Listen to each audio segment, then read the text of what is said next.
Hey everyone.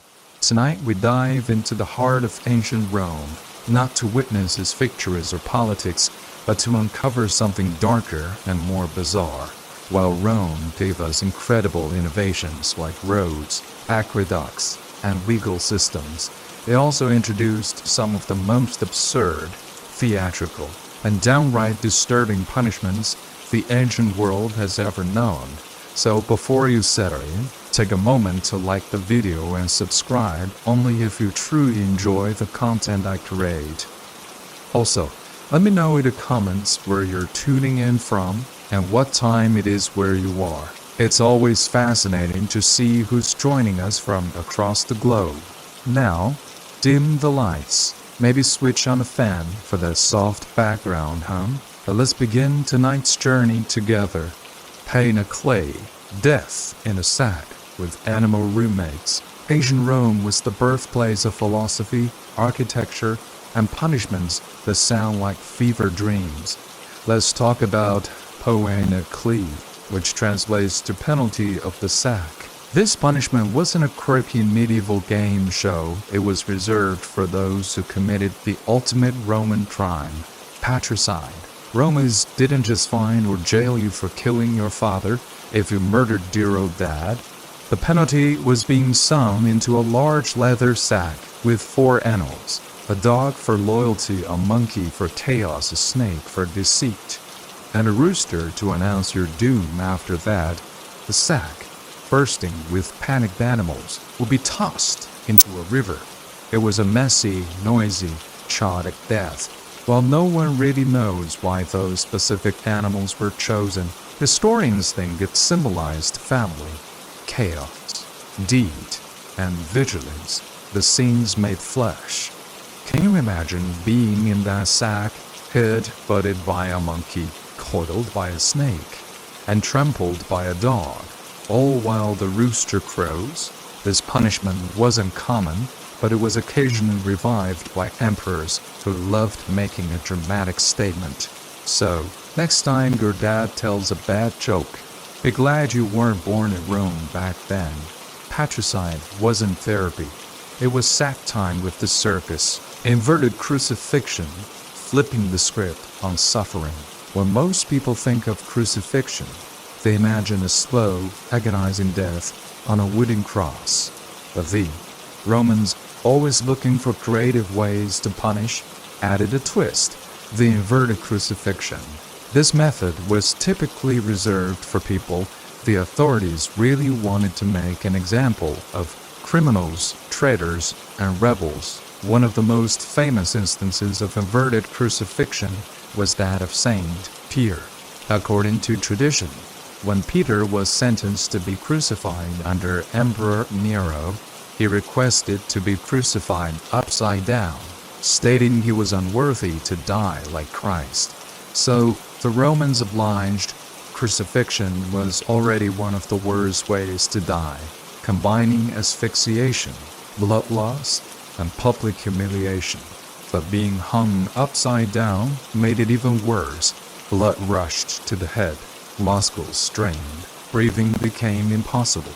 It was a painful death that also carried heavy symbolism.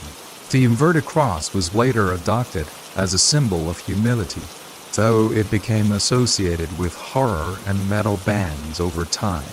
But for the Romans, it wasn't about symbolism. It was about sending a message: process, and we'll make your death as weird and memorable as possible. So the next time you're hanging out, hopefully not literally, remember that ancient Rome could turn any punishment into performance art. The upside-down crucifixion wasn't just death. It was death with dramatic direction, decimation, the original team-building exercise. If you think modern boot camp is tough, you haven't heard of decimation. This brutal military punishment was used to discipline Roman units that showed cowardice, attempted desertion, or mutiny.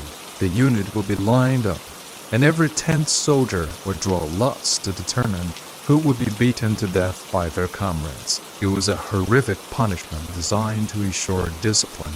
The 9 surviving soldiers wouldn't get off easy either. They'd be given barley instead of wheat, and forced to camp outside the safety of the fort. The idea was that the soldiers would fear their comrades more than the enemy. And it worked.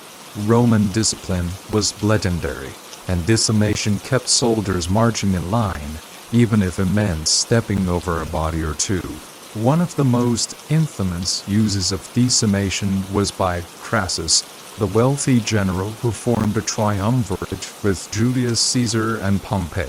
After a humiliating defeat in the Spartacus slave revolt, he decimated a disgraced unit because nothing says we're back on track like a casual in-house massacre. So next time your boss says we need to boost team accountability, just be glad you're not living under Crassus in Rome. Failure wasn't just punished, it was distributed. The fork of heretics, a medieval network nobody asked for, in ancient Rome, challenging the church or speaking out against sacred beliefs could result in punishment that would make you wish for silence. Enter the fork of heretics, a metal device with prongs that would be jammed under your chin and upper chest, forcing you to remain still and silent. Moving, looking down, or even whispering would result in being stabbed by your own collar. This device wasn't meant to kill, but to mentally, physically, and spiritually exhaust the condemned. You'd be left standing, sometimes for days, straining every muscle just to avoid impaling yourself. It was like playing a game of Don't Move, where the prize was not slowly scaling your own throat. And while we call it the fork of heretics, it was also used on blasphemers, witches, suspected liars, and anyone who annoyed a bishop before breakfast. It was versatile torture, custom fit for silence, stillness, and soul-shattering discomfort. To make things even more theatrical, the fork sometimes had Latin inscriptions like, "I renounce my signory and guilty engraved on it," because nothing boosts their confession like being slowly impaled by topography. What's wild is that this punishment wasn't even one of Rome's most extreme. It was more of a starter pack for sinners. No blood, no public execution, just quiet suffering and internal panic, a sort of intro course in agony. Heresy 101. So if you've ever tried to hold in a sneeze during a serious meeting, imagine doing that for 3 days straight, with iron poking at your throat.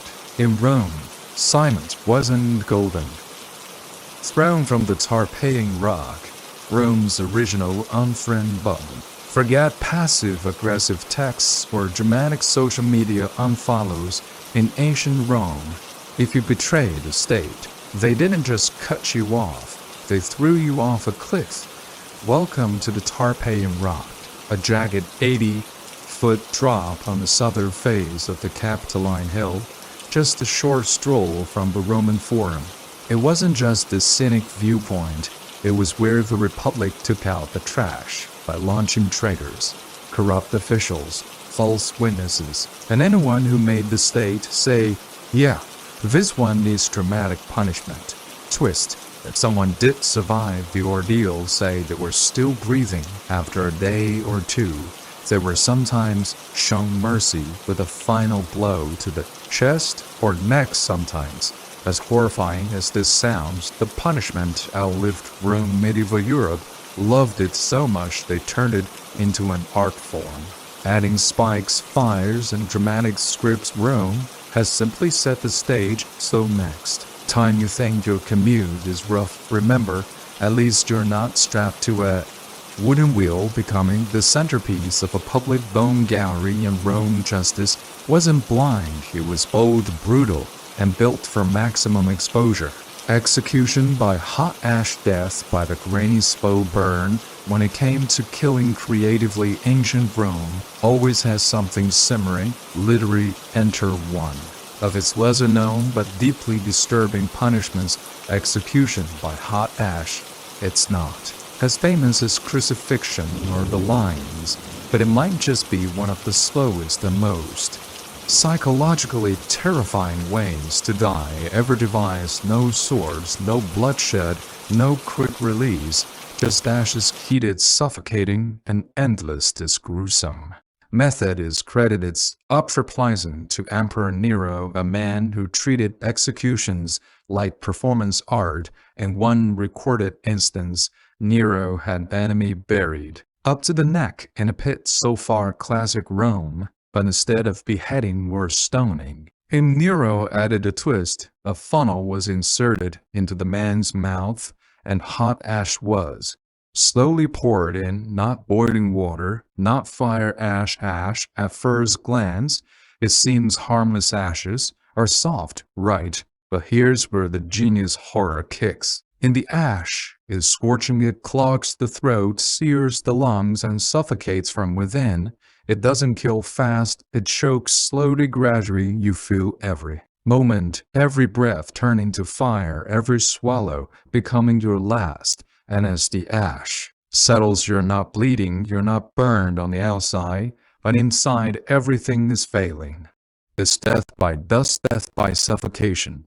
Dressed as silence, white ash though, because it was humiliating, undignified ashes were the remnants of destruction used to clean filth, wipe away traces of things burned. To die in ash was symbolic. It meant you were beneath notice, unworthy of steel or flame. You weren't even worth a dramatic death, just the slow grind of what was left over. It's worth noting this punishment wasn't common. It was reserved to those Nero really didn't like, people whose very existence he wanted erased quietly yet with maximum psychological torment.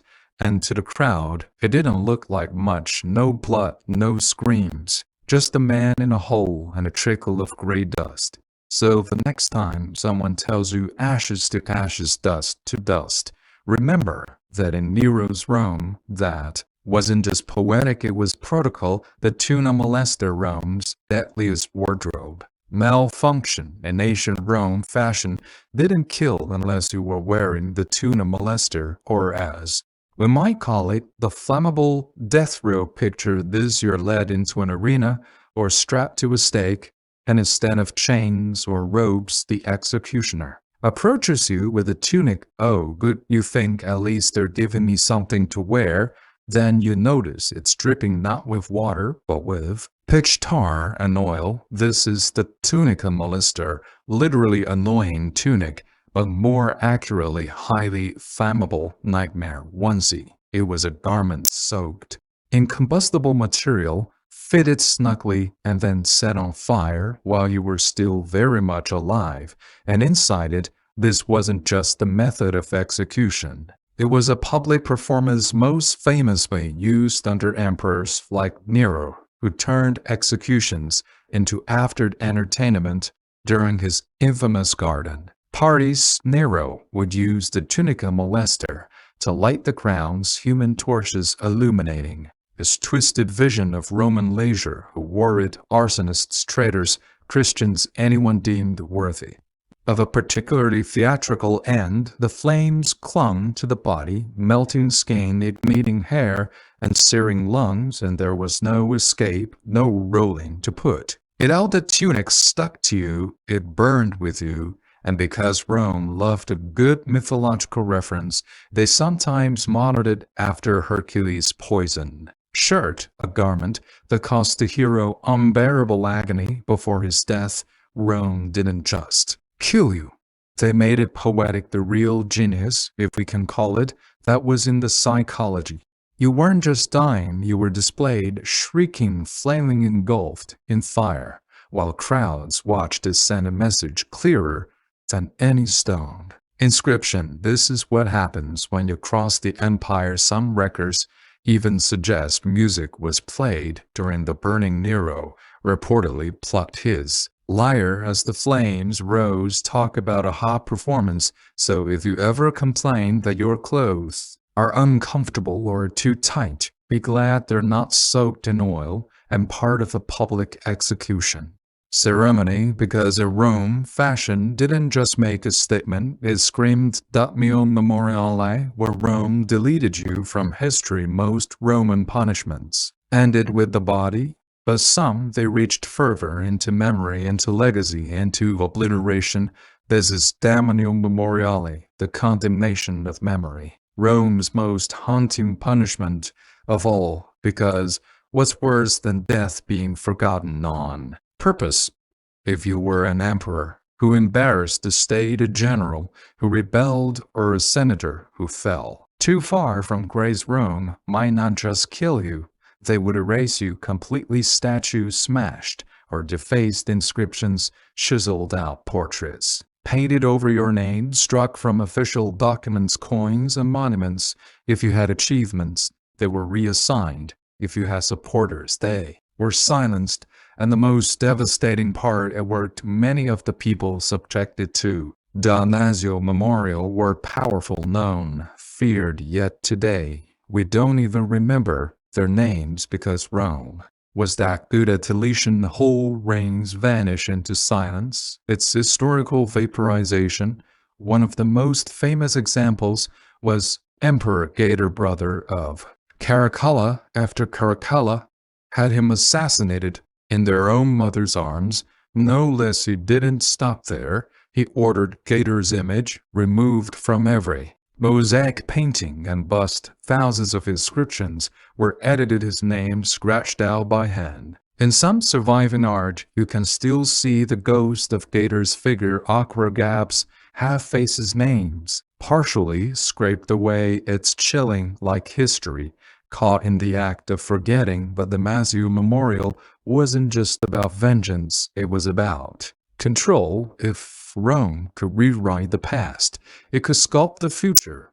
If you could make it seem like someone never existed, then maybe their ideas didn't exist. Either it was the empire's way of saying you were never here, and if anyone says otherwise, they'll be next. There's something terrifyingly modern about it. So we talk today about cancel culture. Social eras, reputations destroyed in hours. But Rome was doing it 2,000 years ago, just with chisels instead of tweets.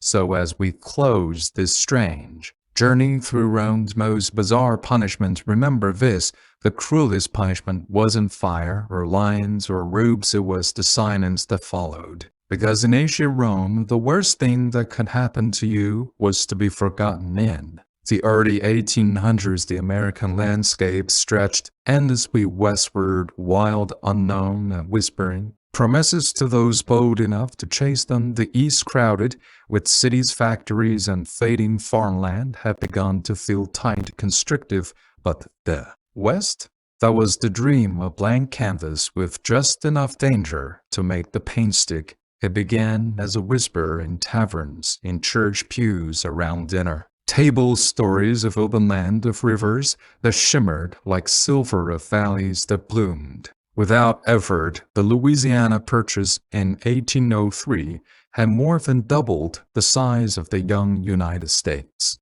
Suddenly, there was space, unimaginable space, and it belonged to no one, or so the government claimed. For many, the West was more than a direction on a compass. It was a fresh start, a place where your name didn't carry your debts, where nobody asked where you were, for only what you could do with your hands. It called to dreamers and desperados alike, farmers looking for new soil, widows seeking peace, and adventurers chasing legends carved out of campfire tales.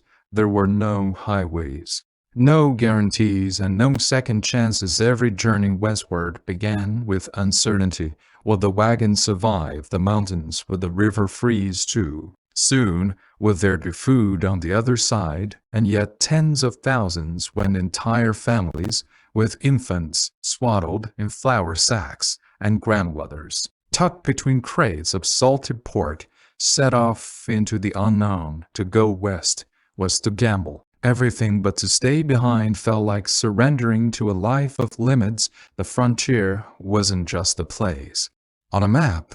It was a test of will, of grit, of the ability to carve order out of chaos, using nothing but timber steel, a raw hope.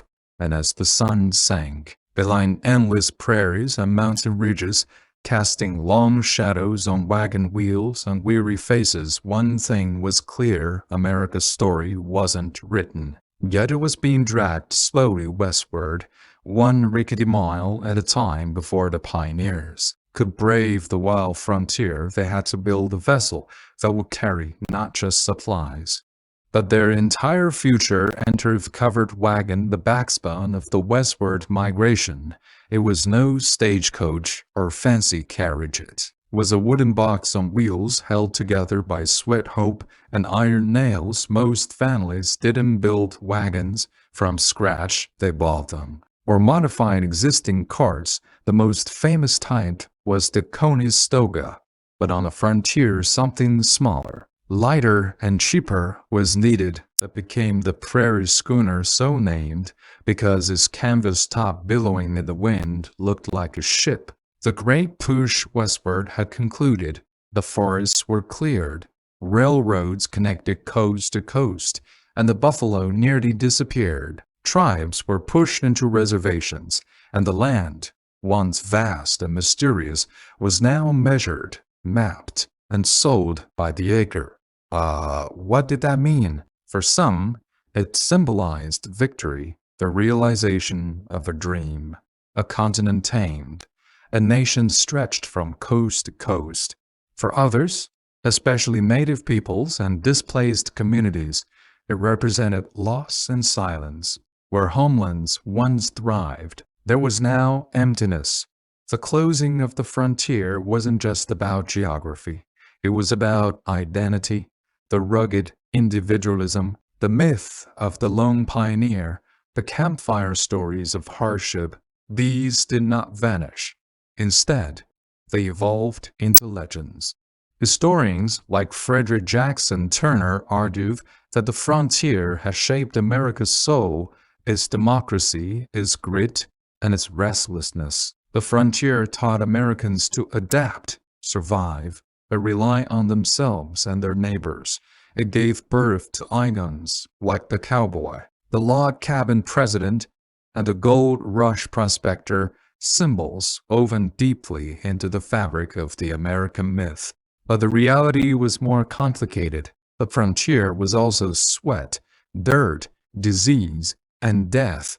It was brave and brutal, hopeful and unjust. It was full of contradictions, and its legacy remains a reflection of that tension.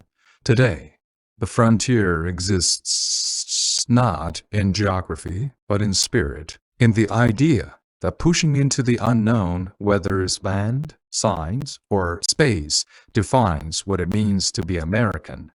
The wagons no longer roll. The cabins have become museums, and the trails are now highways. But if you listen closely, you can still hear echoes in the prairie wind, carried on the stories passed down from those who dared to venture further. The American frontier didn't vanish. It became the foundation. Before there were instruments, there was rhythm, the beat of a foot on earth, the clap of two hands, the thump of a heart. Music did not start with wood, string, or bone. It began with the body, with breath. Tens of thousands of years ago, long before writing, agriculture, or architecture, early humans discovered something extraordinary in sound. Around fires and in forests, they realized that certain movements, a stomp, a shout, a whistle, could stir emotion, call attention, or comfort fear. Music, it seems, is not a cultural invention. It's a biological instinct. Imagine a small group of hunter-gatherers, huddlers in the flickering light of a fire. One hums a low, rising tone, another claps in rhythm, a third mimics bird calls, no words, just sound.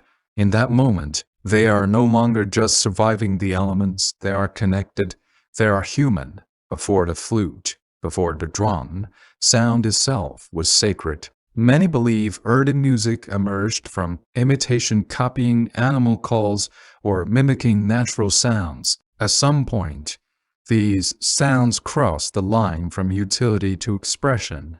A rhythm became more than a signal.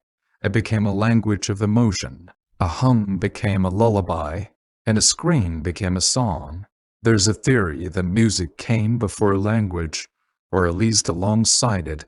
Even today, infants respond more instinctively to tone and melody than speech. Something about pitch, rhythm, and vibration is hardwired into us. We didn't just invent music, we remembered it, and perhaps most beautifully. These first sounds weren't reserved for the elite or gifted, they were universal, a shared experience among early humans across continents. Music was made in Africa, Asia, Europe, anywhere there were voices and hands, and something to strike or shake. Before a first flute was carved from bone, before strings were stretched and drums were skinned, humans already knew sound could move the soul, and that was just the beginning.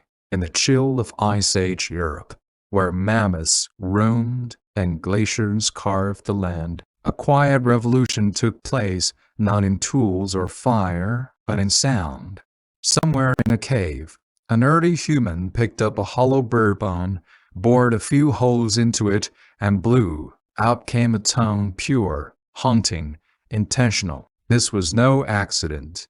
This was the birth of the musical instrument. Archaeologists have uncovered bone flutes dating back over 40,000 years, making them some of the oldest known instruments on Earth.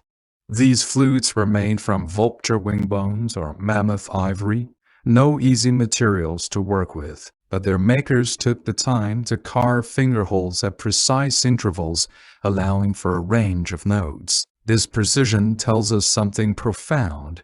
This wasn't random. It was music, structured, repeatable, crafted for expression. Why did they do it? Perhaps the sound mimicked bird song, a call to nature. Perhaps it accompanied rituals marking the transition from life to death or the passage of seasons. Or maybe, just maybe, someone made a flute because they wanted to create beauty in the darkness. It's easy to think of prehistoric humans as crude, focused solely on survival, but the flute suggests otherwise. It speaks of creativity, of a mind that looked at a bone and didn't see food.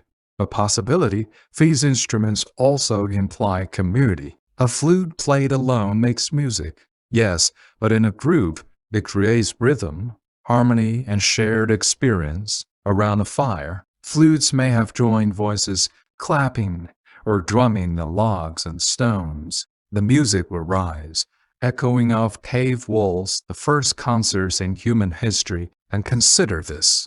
These Ice Age flutes predate the invention of agriculture, the wheel, and even writing. In the hierarchy of innovation, music came early, not as a luxury, but as a need. The flutes of the Ice Age weren't just tools, they were expressions of joy, sorrow, mystery, and ritual.